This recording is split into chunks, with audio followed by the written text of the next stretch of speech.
শ্রী হনুমানকে সিঁদুর অর্পণ করা হয় কেন? শ্রী হনুমানকে সিঁদুর দান কেন করা হয়? আর কেনই বা শ্রী হনুমানকে সিঁদুর অর্পণ করলে ভক্তের সমস্ত মনোকামনা পূর্ণ হয়? এই দুটি প্রশ্নের উত্তর নিহিত রয়েছে ভক্ত তুলসীদাস রচিত শ্রী রামচরিতমানস বা তুলসী রামায়ণের একটি কাহিনীতে। আপনারা জানেন, পবনপুত্র হনুমান ছিলেন স্বয়ং ভগবান শিবের ভক্ত অবতার, যিনি শ্রী রামচন্দ্রকে তার প্রভু ও মাতা সীতাকে তার মাতার স্থান দিয়েছিলেন। তো একদিন শ্রী হনুমান পুরুষ দেবতা, অন্যদিকে তিনি ছিলেন ব্রহ্মচারী। তাহলে তাকে সিঁদুর দেওয়ার দরকারটা কি? তুলসী রামায়ণ থেকে জানা যায়, লঙ্কা বিজয়ের পরে শ্রী রামচন্দ্র ও মাতা সীতার সাথে অযোধ্যায় এসেছিলেন শ্রী হনুমান। সেখানে কিছুদিন থাকার পরে মাতা সীতার শীতেতে টকটকে লাল রঙের সিঁদুরের দিকে নজর পড়ে শ্রী হনুমানের। মাতা সীতাকে সিঁদুর পরিধান করতে এর আগেও হয়তো দেখেছেন তিনি, তবে অযোধ্যায় ফেরার পর সিঁদুর পরিধানের বিষয়টি নিয়ে শিশুসুলভ কৌতূহল জাগে শ্রী বজরংবলীর মনে। তো একদা মাতা সীতা সদ্য স্নান সেরে যখন শৃঙ্গার করছিলেন, ঠিক তখনই সেখানে হাজির হনুমান। মাতা সীতা হনুমানকে ডেকে বললেন, কি ব্যাপার পুত্র? তোমার চেহারা দেখে মনে হচ্ছে নিশ্চয়ই তুমি কোনো কৌতূহল নিয়ে আমার কাছে এসেছ।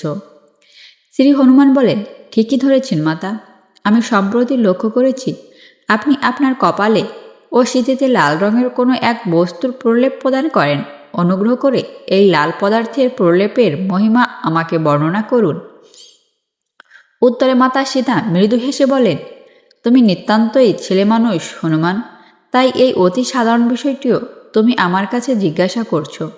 তুমি আমার কপালে ও শীতিতে যে লাল প্রলেপটি দেখতে পাচ্ছ, সেটি হচ্ছে সিঁদুর। আমি আমার স্বামী শ্রী রামচন্দ্রের মঙ্গল ও দীর্ঘায়ু কামনায় এই বস্তু পরিধান করি।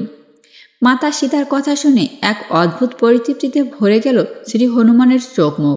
যেন মাতা সীতার কথা শুনে নতুন কোনো চমকপ্রদ পরিকল্পনার কথা মাথায় খেলে গেল তার।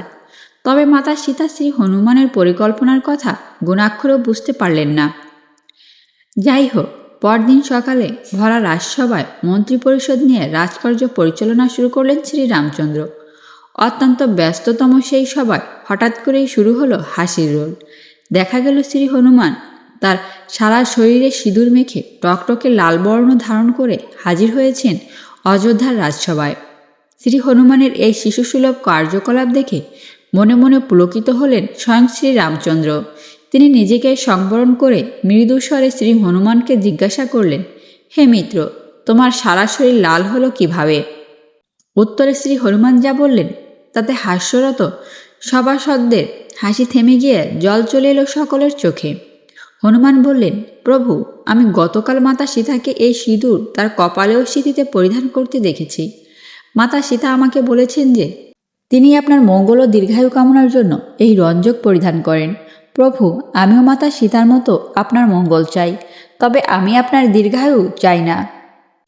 আমি চাই আপনার অমরত্ব।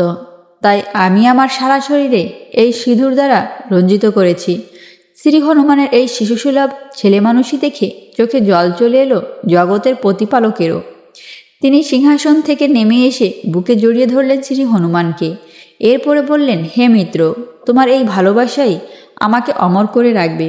পৃথিবীতে যখন যখন রাম নাম উচ্চারিত হবে, তার পাশাপাশি শ্রী হনুমানের নামও পরম ভক্তির সাথে উচ্চারিত হবে। আজ তুমি আমার প্রতি যে অপ্রতুল ভক্তি ও প্রেম প্রদর্শন করলে, তার জন্য আমি তোমাকে আশীর্বাদ করছি যে যে ব্যক্তি তোমাকে ভক্তির সাথে সিঁদুর অর্পণ করবে, তার সমস্ত মনোবাসনা পূর্ণ হবে। আমাদের পৌরাণিক শাস্ত্র অনুসারে শ্রী হনুমান অষ্ট চিরঞ্জীবীদের মধ্যে অন্যতম, অর্থাৎ শ্রী হনুমান আজও আমাদের মধ্যেই বর্তমান। আর তাই ভক্তের আকুতি সবার আগে শুনতে পান তিনি। কোনো মানুষ সততার সঙ্গে তার আরাধনা করলে বা তাকে কিছু নিবেদন করলে হনুমান তাকে নিরাশ করেন না। তিনি নিষ্পাপ এবং সহজ সরল। ভগবান শিব যেমন অল্পে তুষ্ট হন, তার এই অবতারকে তুষ্ট করতে অনেক কিছুর প্রয়োজন হয় না। কেবল হনুমান চল্লিশা পাঠ করে সামান্য সিঁদুর অর্পণ করলেই ভক্তের সব ভয় দূর করেন হনুমানজি। ভিডিওটি কেমন লেগেছে অবশ্যই কমেন্ট করে জানাবেন। আর নতুন নতুন ভিডিও পেতে আমাদের সাথেই থাকুন।